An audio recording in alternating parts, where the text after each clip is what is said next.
Okay, we left off talking about uh, what is called on the worksheet the Proto-Renaissance, these very, very first years of the Renaissance, where artists have moved away from the Italo-Byzantine style, which is flatter, right, more artificial looking, towards something that looks much more three-dimensional, much more natural, much more credible, believable. I'm avoiding the word realistic because they're not really realistic, are they? You wouldn't mistake it for a real person, but they're, it's increasingly real looking, right? And coming from their interest in looking at old Roman paintings that modeled the figure in three dimensions, we use this heavy-duty term chiaroscuro, right, which we still use today in studio art classes. That's the Italian term for light and dark, right? Giotto uses it in her robe, in the body of Christ, in her face. Duccio uses it everywhere as well. Her robe is a bit abraded. In other words, the final layer that helped to model it has worn away somewhat, and you can probably tell from looking that it looks a little, right? We're lucky to have it, but it looks a little worn down, right? But you can still see some of the modeling in Joseph on the left, who we identified, the shepherds on the right, some of the angels. There's a sense of three-dimensional space, right? Especially in the figures themselves. And this is what we're seeing is this beginning of the Renaissance. It's this interest in three-dimensional realism that comes from studying ancient Roman art. So they're picking up something from Rome, right? And this is why we call it Renaissance, because it's rebirth, the rebirth of the ideals of ancient Rome. In this case, the style of ancient Rome. Now, they're not rebirthing. There's no pictures of Roman gods or anything like that, right? And the body types don't particularly look like the Romans. We saw that burly guy from that Roman fresco. They don't look like that. That comes later, right? What they get at first is realism. Okay? Did we talk about them at the end of class? The midwives? Yeah. Right? So we see Christ twice in this image, right? For all the realism, they're using a sort of artificial way of extending the narrative by bringing things into the picture that suggest that time has elapsed, right? Rather than a single moment. So not only do we see the shepherds on the right who are being told it's time to go see Christ who's been born, and yet they're brought into the picture, but also we see Jesus twice. Once in the crib and once being tended to by the two midwives.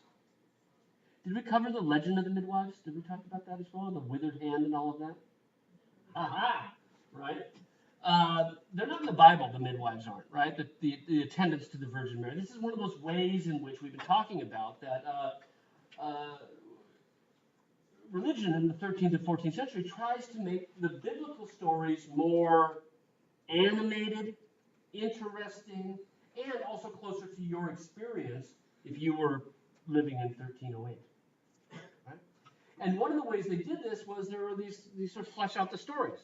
So the Bible may tell us simply that, Christ was born, blah, blah, blah, blah. Shepherds came, but how do you make that more realistic? You add details that suggest that this is like your experience. Right? So the midwives are there exactly for that. And they're not found in the Bible. They're found in devotional literature that those who could read would use for private prayer.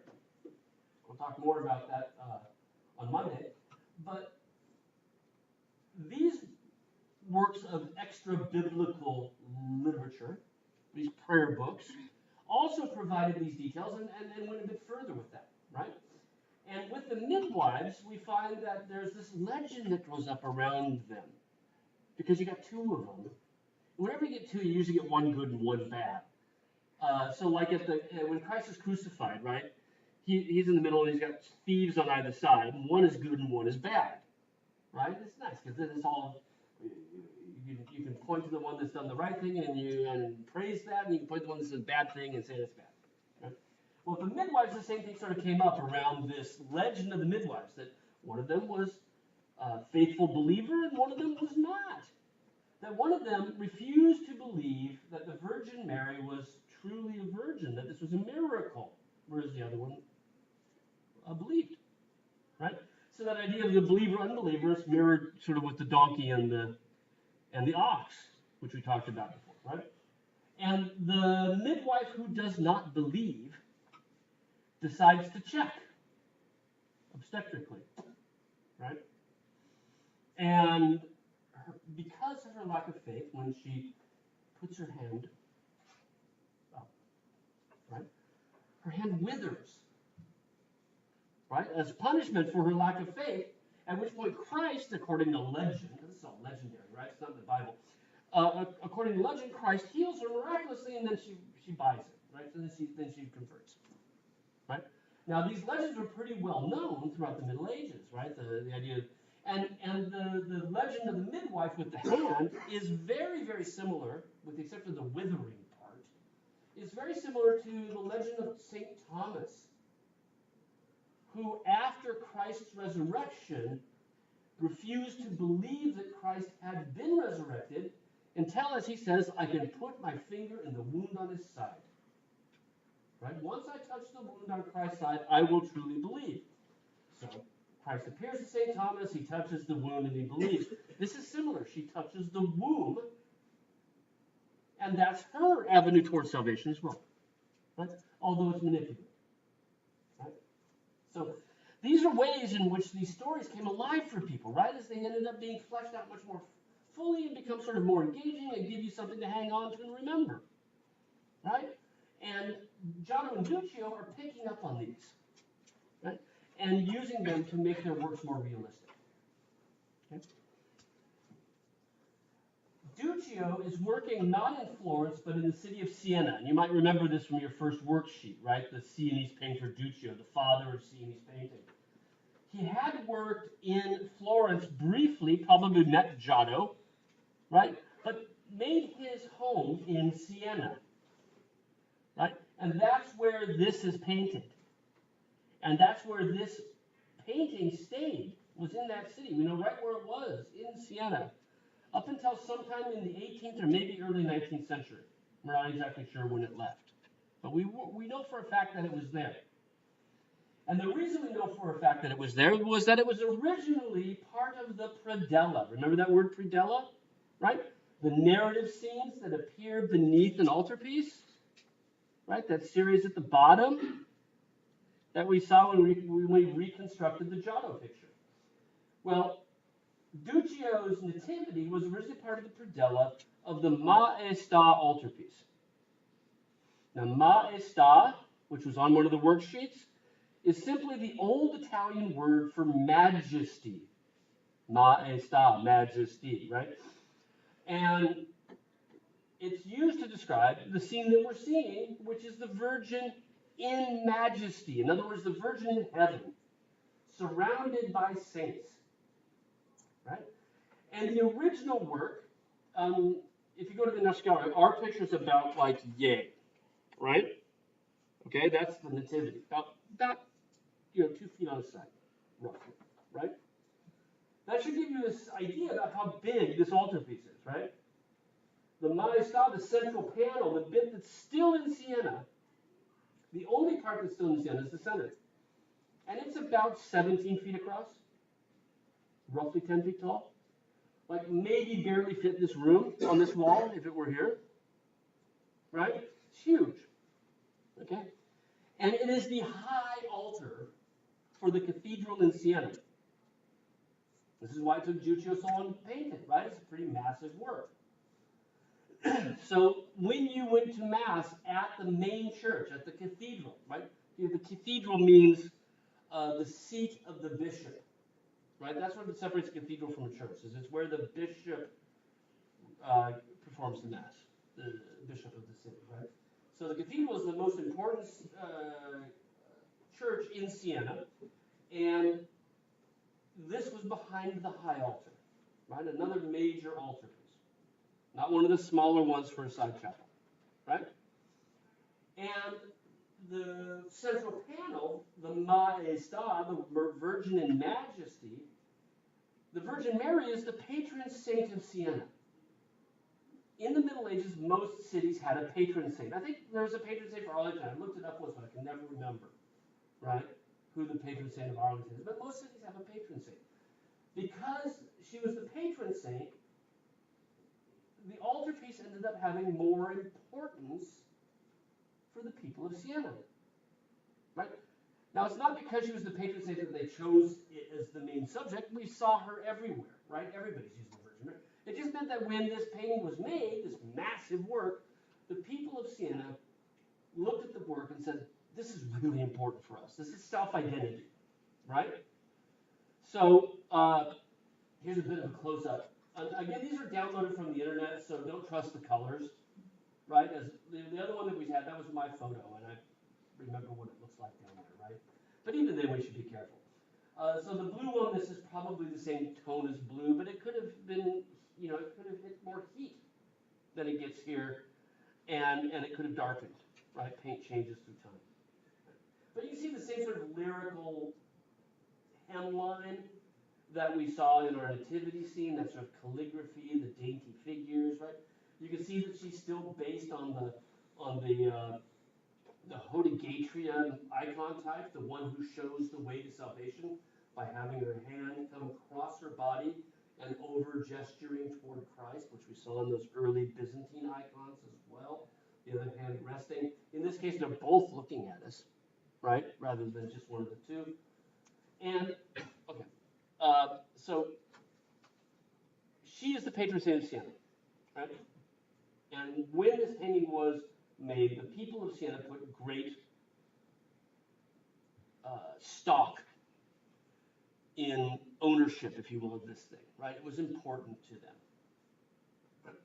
And we're very fortunate in that we actually have the original contract between the city of Siena and Duccio, right?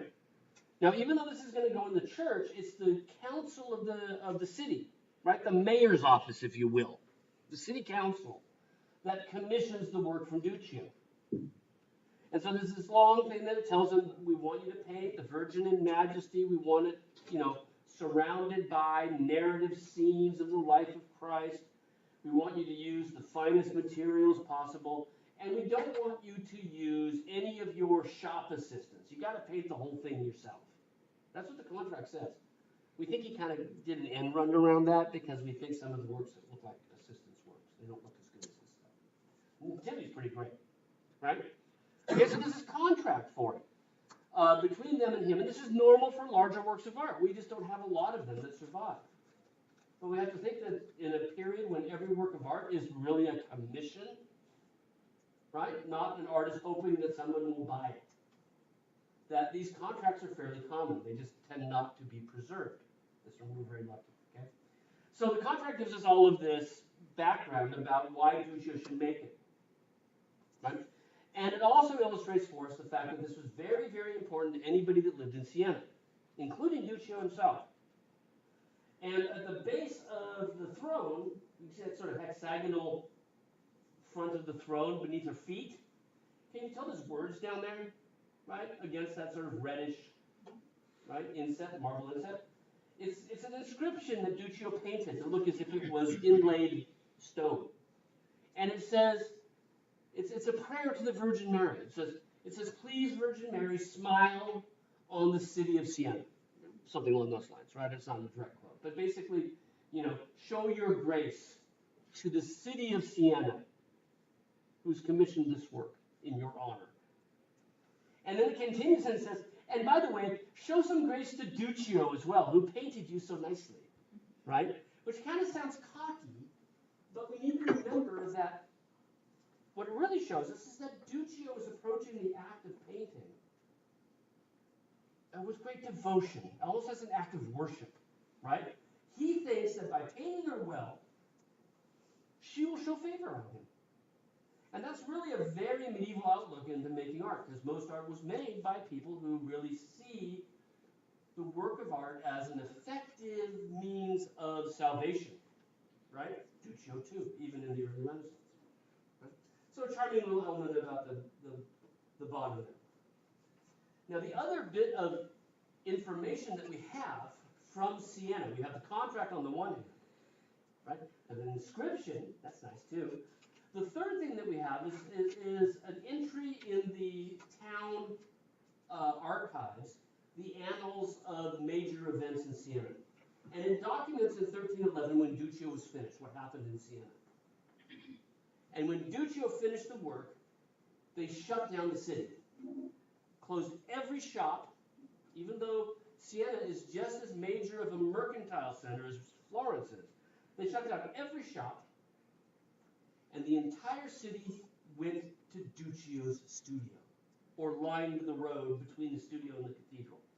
Town fathers came, priests of every church came to Duccio's studio. They carried it, right, over their head from Duccio's studio along a parade route that went to the church. And the people of the city were waiting to see it, right? Torches, bells, incense. The only people that weren't on the parade route were people in the churches who were ringing all the bells in all the churches, right? This was the biggest thing that had happened in anybody's lifetime at that point, right? That's how special this was for them, right? And it's easy for us to forget this, that these things had a role in the everyday life of people in the city, right? We're too pluralistic. Well, we're never too pluralistic, but we're too different from each other, right? To understand this idea of a sort of a group unity and a group focus on something, right? Now, somewhere in the 18th century, the thing was split up. We don't know when, we don't know why, we don't know when or why, right? What would motivate them to sell these things off? But basically, the only thing that's left in Siena is the panel you see on your left, right? The bits on the top, let's go back one so we can see them a bit better, right? The bits on the top were sold off, and many of them were trimmed from that awkward sort of trapezoidal bit at the top, right? This is a reconstruction. The bits at the bottom were cut up and sold off. We have not only the nativity scene, but we have the prophets standing on either side of it. The bit in the middle at the top is totally missing. We don't know what it was, but we think from the contract we know that it was a scene that looked kind of like that, right? On the back, there were also scenes, narrative scenes around the back of it. So the back predella was also split up. The back pinnacles at the top was also split up. But the narrative scenes on the back of the Maestà, in the middle here, are still in Siena as well. And this tells us a bit about how people would have viewed this. Normally in the Mass, you're just going to see the front, right? They're not going to wheel it around or anything like that, right? You're going to see the front. But it means that people went to the church in off hours to walk around the back of the thing, right? To see the other parts. So it's covered 51 different scenes from the life of Jesus, the life of Mary. 51, right? Giotto at the Arena Chapel only had 38. So it's even more elaborate than that, even though it's smaller than the chapel, right? But certainly took every bit as much, if not more, labor.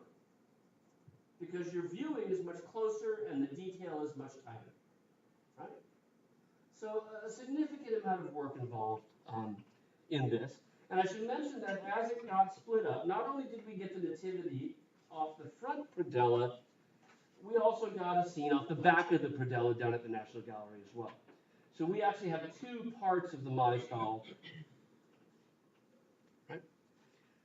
Now, the workshop asked you who's called the father of Sienese painting, and it's Duccio, right? Artists who worked in Siena, like Simone Martini, that's an easy name to remember, isn't it? Stick an olive in, right? Martinis, right? Gin, splash. Don't pour the vermouth, just pretend that you're pouring it, right? And then okay, wait. Simone Martini worked in Siena. He was a pupil of Duccio's. And I like this comparison because this is how art history lies to you every day, right? I've got these things at exactly the same height, more or less, right? This is on my PowerPoint, that's 6.6 inches tall, and that is 6.5 inches wide. And this work of art, if it were placed here, would be about like this, maybe, right? This thing is not much bigger than the piece of paper you're writing on folded in half, right? 5, 7 inches tall, right? A tiny little thing. And that should immediately say, that's no altarpiece. How are you going to see it, right? Even if you're standing at the altar, how are you going to see it? It was made for private use. It was made to be looked at like this, right? With your reading glasses on. For me, I'm doing my reading, and my bifocals are working. I got to take them off for things that are close, right? That's how you're going to look at this thing. And when we go, so it's not the National Gallery, it's kind of badly abraded, but still our sort of realism coming out of the Italo-Byzantine style. Some of the lyricism that we saw in Duccio, we can see here. Elegance in patterning. We didn't really talk about that, but that's common everywhere. And a sort of porcelain doll-like face. Right? Now, with this tiny little work, we need to put this into some context. People bought works of art for private use, to aid them in their devotions. In this case, this is the angel from a scene of the Annunciation. Now, we're going to use a lot of shorthand terms for biblical scenes, right? There's a standard way to refer to them. The Annunciation is the moment when the angel appears to the Virgin Mary and announces to her, Annunciation, right? Announces to her that she will bear the Son of God. In other words, it's the moment when the Virgin Mary miraculously becomes pregnant. Is the announcement of the angel. And in scenes of the angel appearing to Mary, he 99.9% of the time comes in from your left, comes in from stage right. Okay? The Virgin then will always appear over there, he'll appear over here. And you got to ask yourself, why would you want a picture of just the angel? Well, what do you guess? He didn't want to, or whoever it was didn't want a picture of just the angel. This is another work of art that got split up. That originally, it was paired with an image of the Virgin Mary to make it an entire Annunciation scene playing across two different panels. We call these hinged works a diptych. What that means is something with two wings, right? Di, dip, two, and ptik is Greek for wing, right? A diptych. If it has 3 wings, we'll call it a triptych, right? If it has 4 wings, a quadriptych, or a polyptych, many wings, right? This is a diptych. So the original use of the work was that it was hinged, right? And we can still find the drill holes in this thing with x-rays, right? It was hinged and could be closed up and put on your shelf like a book, then brought out and used for prayer.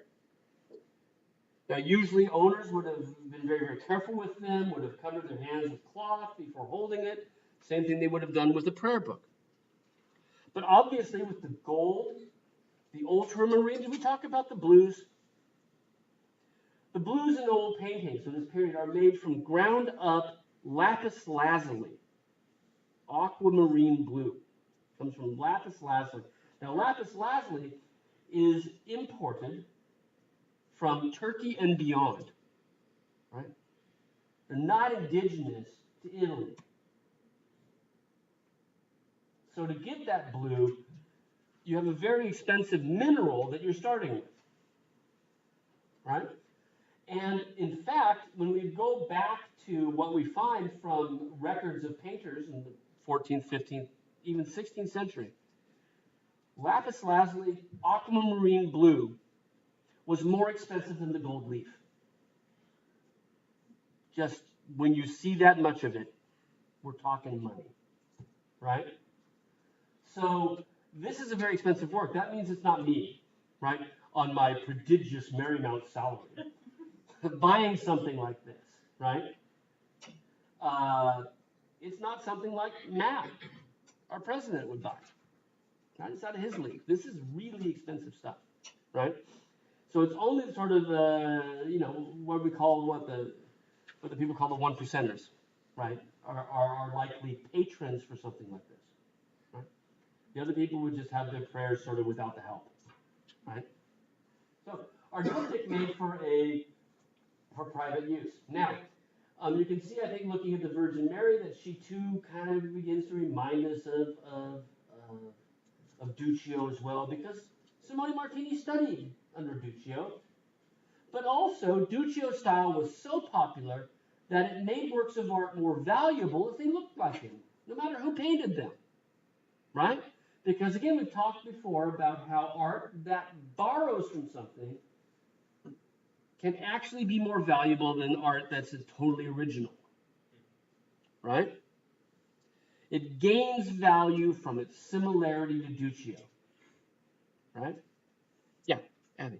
So you said blue ink at this time is like really expensive. Well, it's not ink, but yeah. But whatever they were like using to make the blue. Right.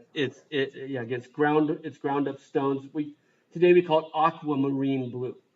Right. So is that the same blue that was used in an altar? Yes. So how expensive is that on the contract? That's a good question. I'd have to go back and look at the contract to see if the contract stipulates the use of aquamarine blue. I'd be surprised if it didn't. Okay. Right. Yeah, that's a very good question. But yes, definitely the case. Right. And that makes me think again that this reconstruction has different light. I'll tell you from experience, it is very, very hard to photograph things with a gilded background. Your camera just naturally darkens down the thing that's against the gold, especially if that's blue. And it takes just a lot of, I usually, when I'm doing something like that, I'll shoot 6 or 7. Because I know they're never going to come out exactly right. And then torque it, like in Photoshop, to get it to what I remember it looking like that morning when I took the picture, right? So the one here in the middle, you have to imagine taking a photo like that as well from something that large. You got to get the camera further away than I did, and blah, blah, blah, blah, right? So I've seen this once, but God, I was 21. It was before any of you guys were born.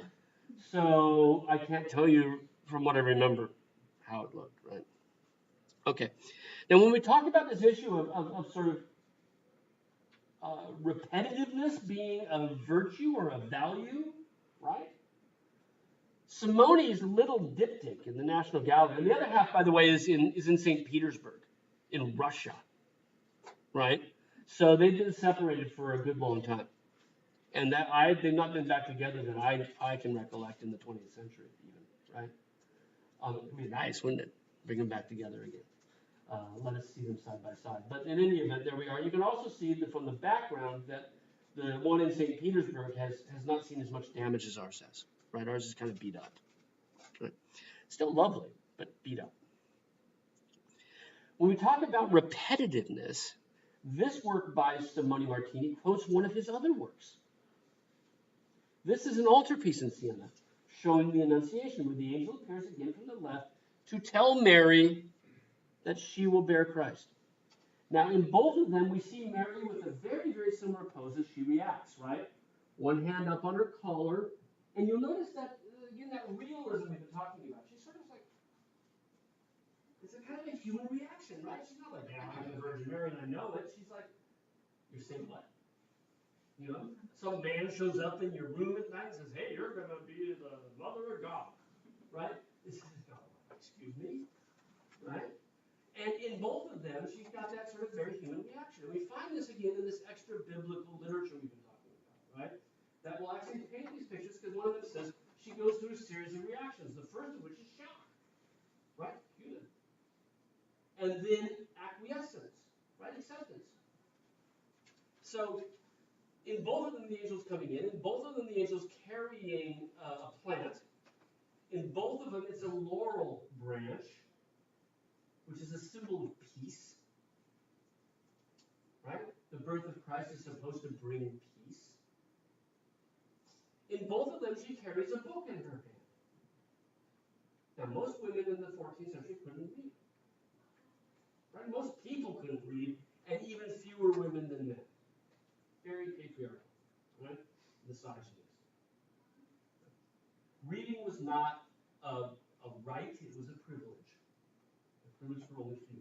So very, very few people could read. So the fact that the Virgin Mary is in fact reading in both of them, or has been reading, carries a book, suggests that she's quite special. Okay? That's a little shorthand for setting her apart from every other woman. Okay? I like how with the one that was the altarpiece on the right, she's got a finger in the book, right? She's marking her place. Because some guys interrupted her while she's reading, right? Like that's always a good idea, you know. Right? Now, the reason he's borrowing this particular work of his own is not that he's lazy, right? It's not that he doesn't want to come up with a new composition. It was probably requested by the people who bought our little diptych. And this requires drawing something on the board, so this is why you should always take notes in class recording, right? So in the cathedral in Siena, it's a monster building. I don't have, so the doorways are here, and the altar is here, okay? And it has arms out to the side like churches usually do, okay? So the high altar would be here. And in the back, there were a series of 4 smaller chapels back here, right? As well as chapels on the side, okay? But that's where the Maestah goes, right? When the city got done with the Maestah, this was on the sheet, right? They commissioned other works of art to go next to it, right? One's going to go here, one's going to go here, one's going to go here, one's going to go there. Simone Martini's work is this one, right? So it was seen immediately adjacent to, or roughly adjacent to, the Maestah by Duccio. And the other ones were Ambrosio and Pietro Lorenzetti, and a fourth, and a third guy that I can't remember. Right, top of my head. So that gave added prestige, right, to this Annunciation scene. Because it too is seen in this very, very special context. The patron saint of Siena, seen in the same room, in the same view as the Annunciation, as part of the high altar ensemble within the cathedral.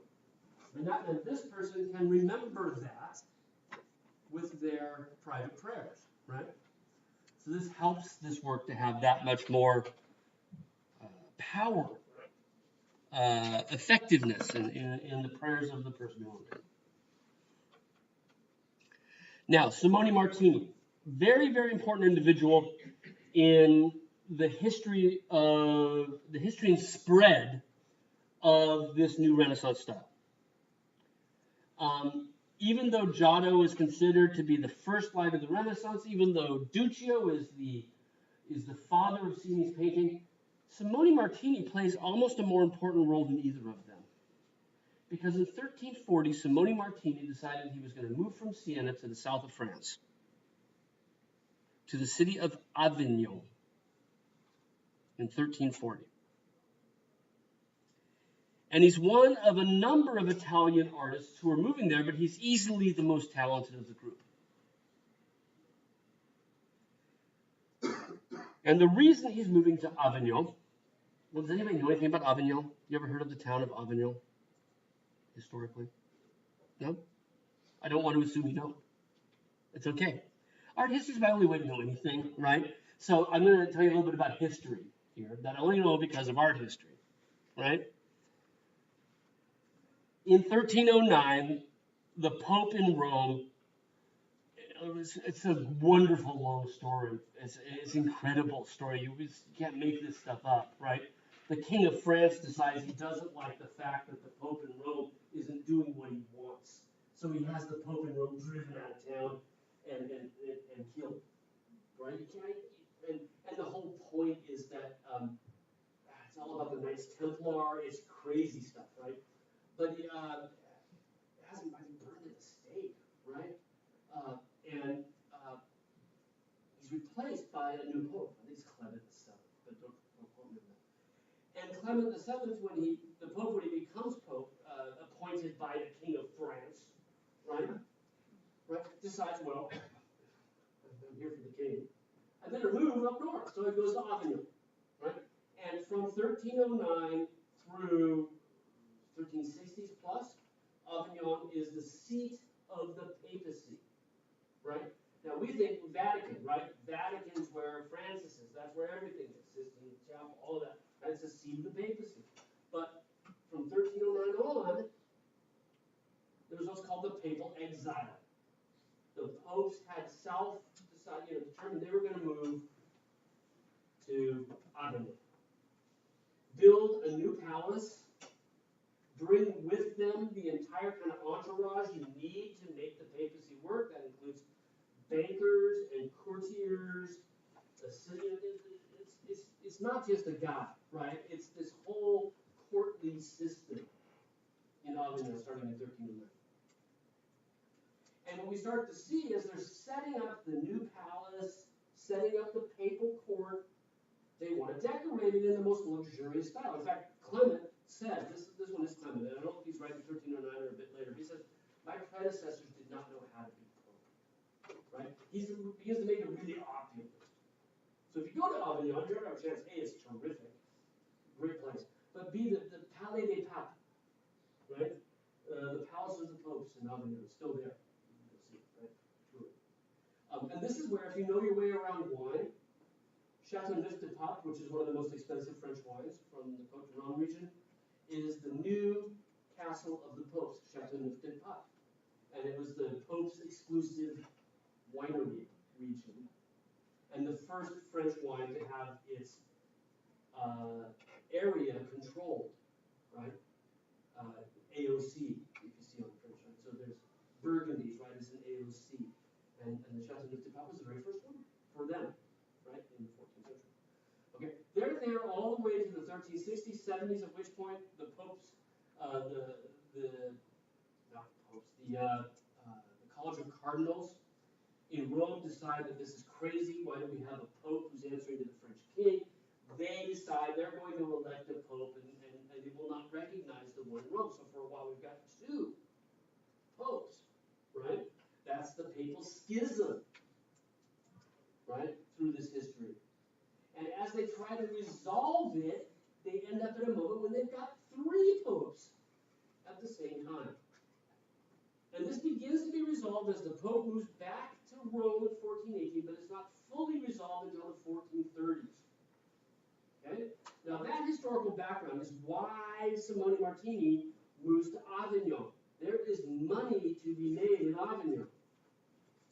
Right? There are many more decorations, commissions, people to work for in Avignon than there are in Siena. And they got a lot more money.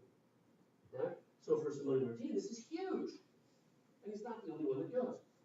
When he goes, he keeps doing the same kind of art. Sumptuous, colorful, three-dimensional, realistic, new, right? And other people start doing it too. And we see the style of Duccio via Simone Martini spreading from Siena to France. And once it gets cemented at the French papal court, because he's answering to the King of France, it spreads there to Paris. And because the King of France is related by marriage to the King of Bohemia, dukes up in the Low Countries, dukes over in Germany, it spreads everywhere. Right? It becomes international. And everywhere we look around the year 1400, we find that style being used. Right? And we call it then the International Gothic style. Now, they didn't call it that, right? That's what historians call it, because it's this phenomenon, because of Simone Martini, that we see this style take off everywhere we look, right? So, the International Gothic style, right? Again, that's a historian's term. It was never used by the people there. So let's look at a few examples from around 1400 that show how well this style has spread throughout Europe. This work was made in the Low Countries, modern-day Belgium or Holland. We're not exactly sure where, somewhere in that vicinity. Same scene as Simone Martini painted 75 years earlier, 65 years earlier, right? Angel coming in from the left. You'll notice that they both kneel in front of the Virgin Mary. We talked about the fact that the book is a way of showing that she's special, right? That she has status. The kneeling angel does that as well. Bible doesn't say he knelt, right? It actually does appear in a very famous series of writings about the saints called the Golden Legend. It says he knelt, right? And painters begin to paint him kneeling as well. Virgin Mary on the right, a slightly different moment. Simone's work shows her still kind of recoiling in surprise.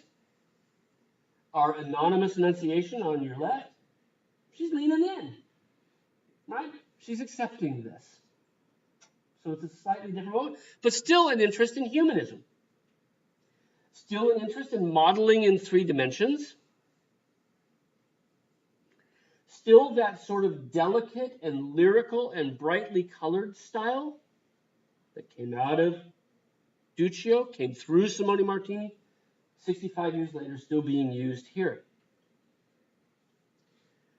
In addition to that, we start seeing things get a little bit more detailed. Look at the architecture of her throne, right? Her stool where she's sitting. It even has windows behind it, and we can see the tiles in the roof, and then the beautiful sort of pinnacles at the top. Her throne in Simone Martini's is pretty nice. It's got a lot of inlaid tile and whatnot, but it's nowhere near as detailed and architectural as this one is. And that cloth that's hanging behind her, we can even see how it drapes on its cord, right? But if you look at the edge of her robe, especially as it drapes over the arm of that table, we can see some of that lyricism that we saw born with Duccio still being used here. But much more detailed, right? And there's some nice details here that we can see with the colors in the background, that wonderful gilding that we see everywhere as well. Still that sort of porcelain doll-like quality to the face, which is very dainty, very delicate, very, very elegant, right? Now, the whole point of the Annunciation is that it's an exchange of words. That's what the Annunciation means. Right? The angel announces to the Virgin Mary that she will give birth to Christ, the Son of God.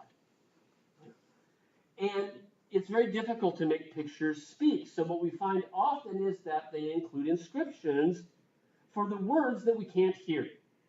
Remember Giotto had her mouth open a little bit as if she were talking to us, alluding to the idea of speech or breathing. In this case, it shows up on this lovely scroll, right? Look at the decorative bits below the hand as the scroll comes down. Right? Just some nice little marginal decorations there. Well, can you read what it says? And notice there's even a shadow from where the scroll comes up, because we're getting much more detail here, right? Ave gratia plena, Dominus tecum. Can you read that okay? Ave, and there's a bit of a space, ve, gratia plena, Dominus tecum. Behold, Ave, gratia plena, full of grace, Dominus tecum, God is with you. And that's straight out of the Bible. That's straight out of the Vulgate version of the Latin version of the Bible. That's what the angel said, right? So his words are on the scroll. Her response to the angel when he says this is, I am but a servant of God. In other words, I'll do it, right? I'll do this because I was born to serve. I'm here to serve God. And her words in Latin, right, again from the Bible, Ecce ancilla Domini. Behold the handmaiden, the ancillary, the handmaiden of God. Okay? Not the white cap, red robe handmaid, right? So if you look at her book, it says down the left, Ecce ancilla, right? E-C-C-E, A-N-C-I-L-L-C-I-L-L-A, Ecce ancilla Domini, right? It reads down each page. So there are her words, interestingly, in the book that she's reading, right? Which is that tradition that we've seen in the Annunciation scenes is to have a book, right? Don't try to sit in chairs when you're not looking at them. It's not good to back into chairs. Up above, God is looking down, and you can see the dove of the Holy Spirit between God and the Virgin Mary. And he seems to be speaking to and gesturing. And there's a series of streaks that come from God, and they're painted in red against the blue sky, and then they're inscribed on that gilded background, and they go from God's mouth to the Virgin. So it's his words as well, right? And he has in his book Alpha on the left, Et, and then the Greek letter Omega, right? The beginning and the end. These are Christ. That's Christ. Christ is the Alpha and Omega. So he's also taking part in this, excuse me, in this moment. And so that's God the Father, part of the Christian Trinity. Right? Okay, so far with the subject matter. Brenna. Is that a face to the left of God? Ooh, why yes, yes it is. There's a couple faces to the left of God, aren't there? Look, over here. I had never seen those before. Bravo, Brenna. My guess, it's either angels, which often appear, right? So, and I can't remember which. There are two kinds of angels: cherubs and seraphs, right? Cherubim and seraphim. Is cherubim blue and the seraphim red? In art, there's one is blue and one is red, and I can't remember which, right? So one is traditionally blue in art and one is traditionally red in art. I think it's, you said you thought it was a seraphim? Cherubim. I actually do too. And I'd have to go back and look at my notes for a painting where you have both of them so I can remember which one's which, right? That's my guess, right? But the other thing that we often see in the skies behind God is, interestingly, human figures as allegories for the heavens, like the moon and the sun, right? So I'd have to look at this a bit more closely and spend some time with it.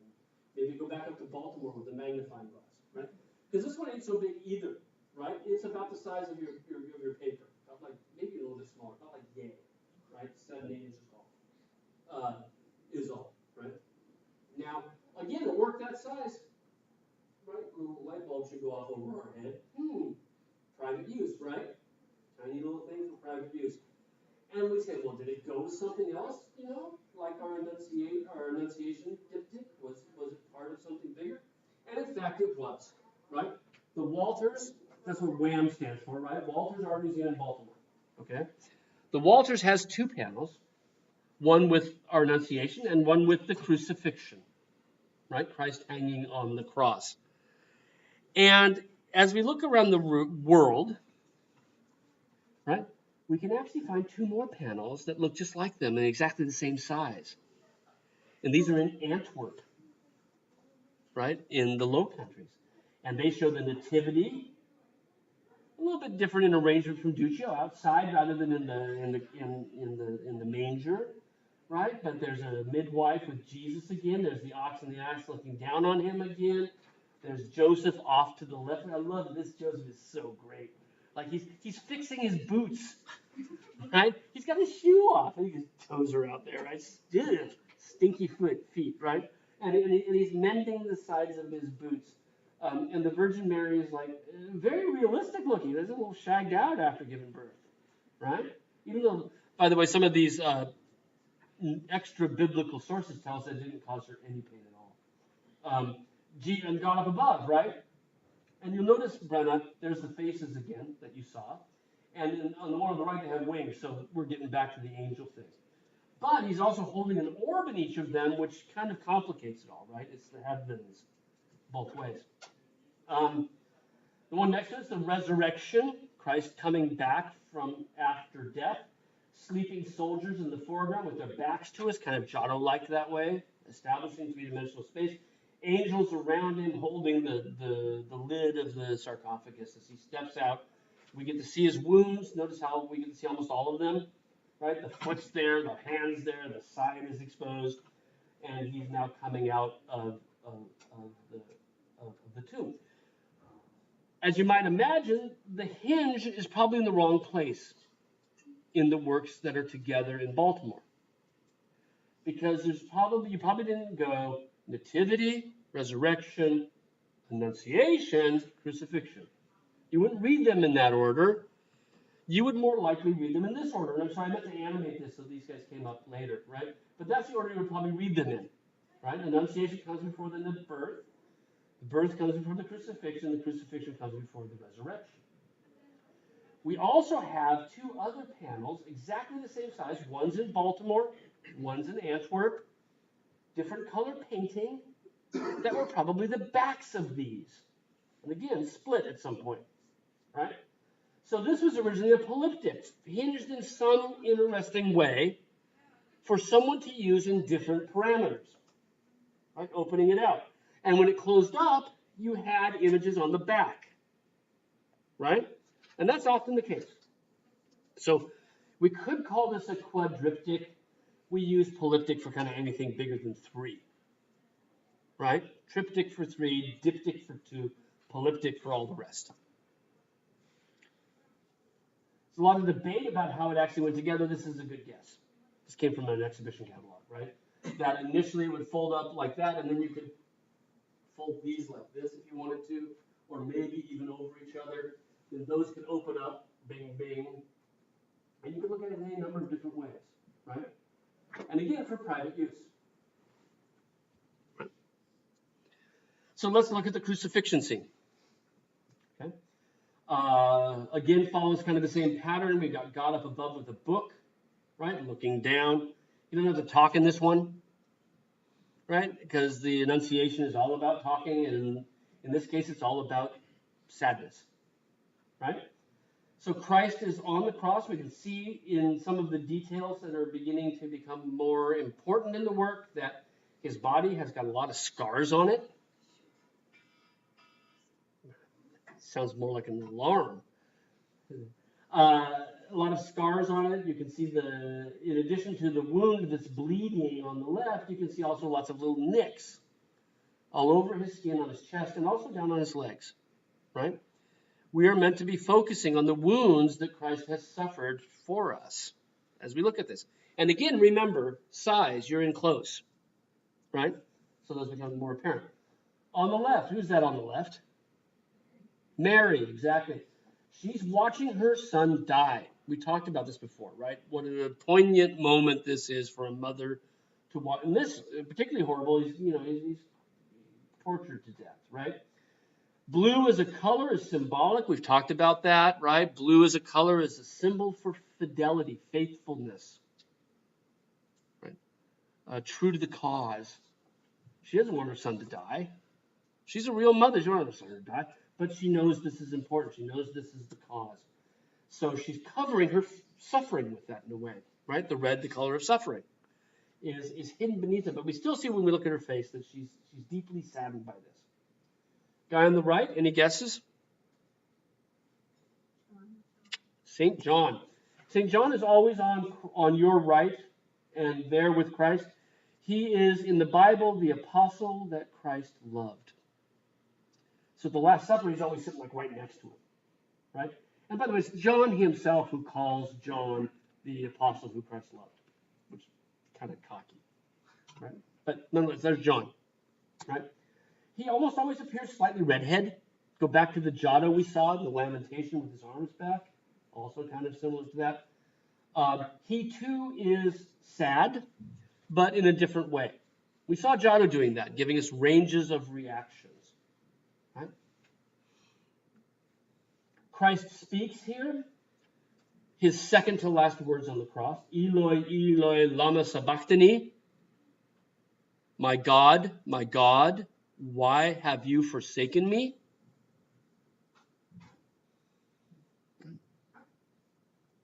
God is up above. He hasn't forsaken him. But this is Christ's moment of doubt, right? Just before he dies. And we see as we look at his face, again, the haggard look in his face, the blood coming from the crown of thorns, the focus on Christ's suffering. And God is up above, faithful, right? Reassuring him. And he holds a book that says, Ego sum via veritas. Right? I have to look this up. I am the way, the truth. I am the way and the truth. Right? So again, it's a reference to Christ. Thank you, John. On the cross, INRI, the little lines above each of the letters is standard medieval script, Renaissance script for abbreviations. I spent 2 years in the city archives of Bruges, saw this all the time, right? standard abbreviation. So it's Latin for a sign that was put up there by the Roman soldiers. Latin, right? Romans. Jesus Christ, Jesus of Nazareth, King of the Jews. Jesu Nazareni Rex Iudi, right? So Jesus in Latin starts with an I, and Jews starts with an I. Okay? So that's what that stands for now. Can you tell what the angels are doing? It's a little difficult because they're carrying something that's gold on gold. Can you make that out? Healing his wound. Sorry? It looks like they're taking care of his. Kind of, almost, but not quite. All. It's a little difficult to tell. I'm going to point it out over here. Are they catching his blood They're, glasses? they're catching the blood in goblets. And you can see it best right here. Okay, so there's the blood coming out, and as I pointed, you can maybe see there's the bottom of the cup of the goblet. Right? Can you see that? There's the stem, and there's the foot. Can you make that out okay? A little bit, right? It's gold on gold, so it's hard. But if you look at the angel that's at the foot, you can see where that gold overlaps the cross, and you can see it a little bit better, right?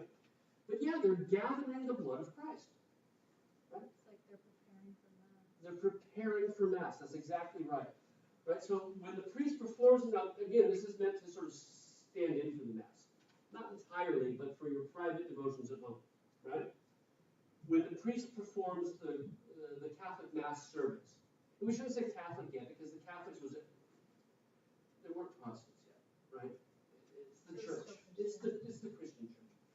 In the Christian church, when the priest performs the Mass and he blesses the bread and the wine, then they become the body and blood of Christ. That's then presented to you in a chalice. So this makes direct reference to that, visual reference to that idea, even though it's not an altar piece, right? It's for private use. It also makes reference to the fact that there are, in many cities throughout Europe, throughout the world, remnants of the blood of Christ. Bruges has one, right? They still have it in a bottle. It was brought back from Jerusalem in 1148, so it's at least 1,000 years old, right? Maybe older, probably older than that, but who knows, right?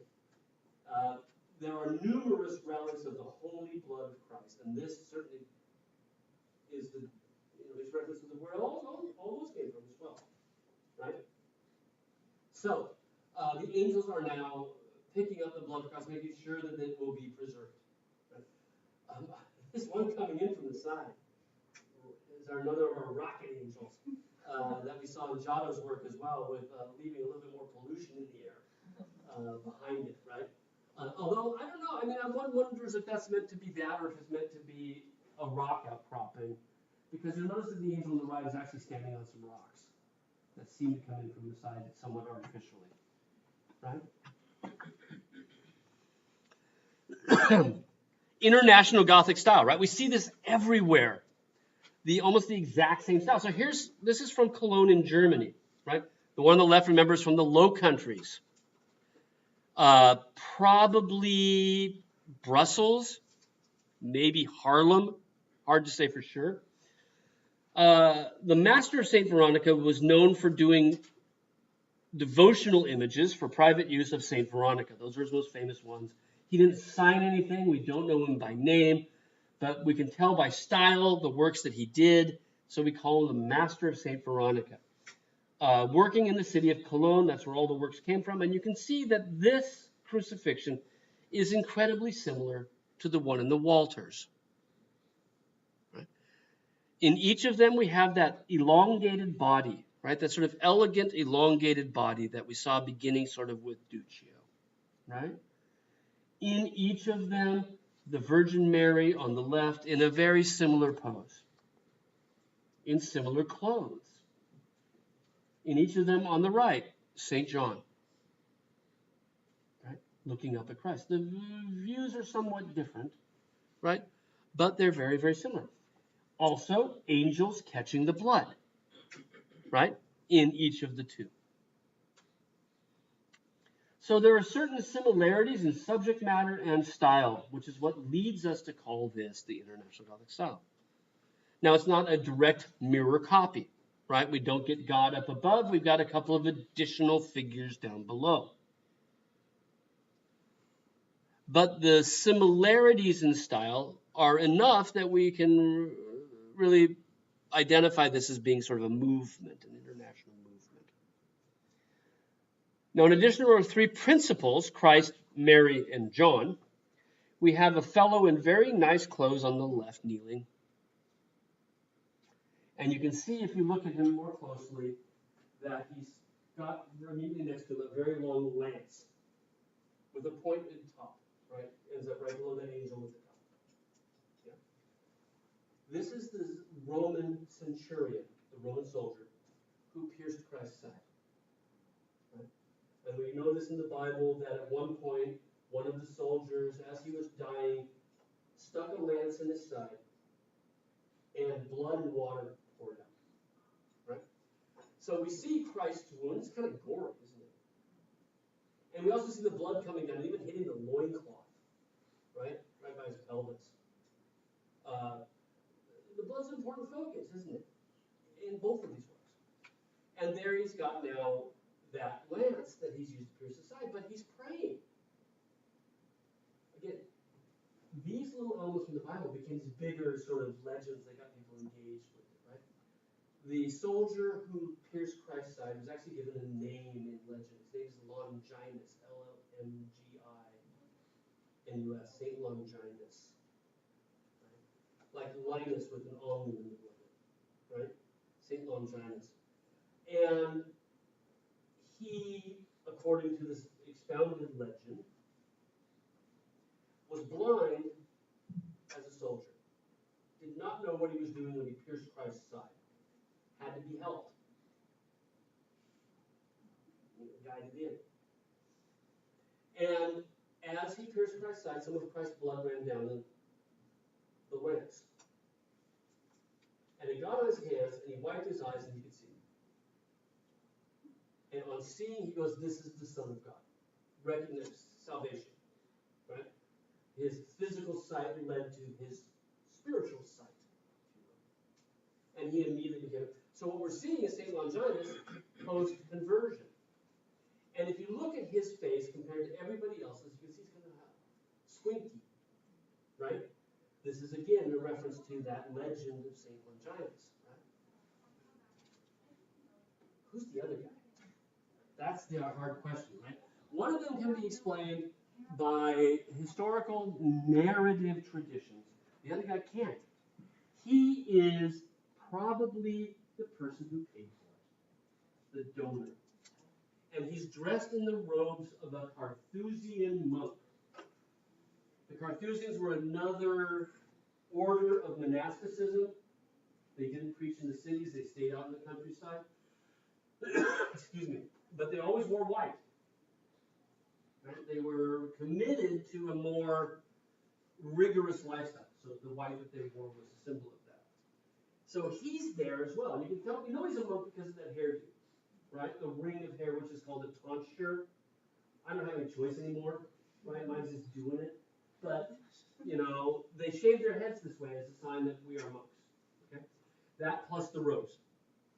That tells us that the work of art was either done for him or for a group of Carthusians, all of whom could look at him and say, "That's me." Because there's not a lot of portrait going on. Right? He becomes a surrogate for the viewer, who by praying, this is a bad analogy, can be teleported, right, to the foot of the cross, can be engaged with it in that kind of intensity, right? And we see this all the time. This is not extraordinary, right? In Renaissance pictures, we see all the time that the people who pay for the picture get to be included within the picture. Right? So we have a Carthusian monk there as a surrogate for the people that would have been using this work. And this is somewhat bigger, right? It's not like yay, right? So that suggests sort of some, they're not holding it to use it, right? It's mounted on a wall somewhere.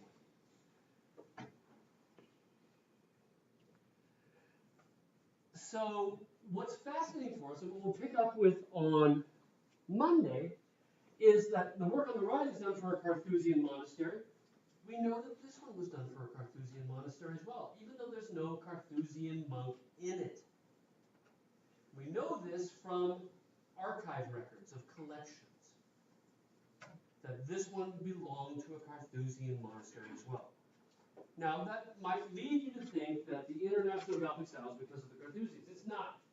It just happens by coincidence that we have two local works of art, very similar in style, both of which came from Carthusian backgrounds, right? And we'll look more into that on Monday, all right? So let's see, Monday you got two things to do, right? You got the second worksheet and the really easy assignment of emailing me your top three works of art. If you have any questions about that, don't hesitate to ask me, but please don't wait until 4 o'clock on Monday, right? That makes it much harder for me to help you if you give me a tiny little window of opportunity, right? The new people in class, I need to talk to you, and let's see, Kaya, can you come and see me as well? Just about the email issues that we had?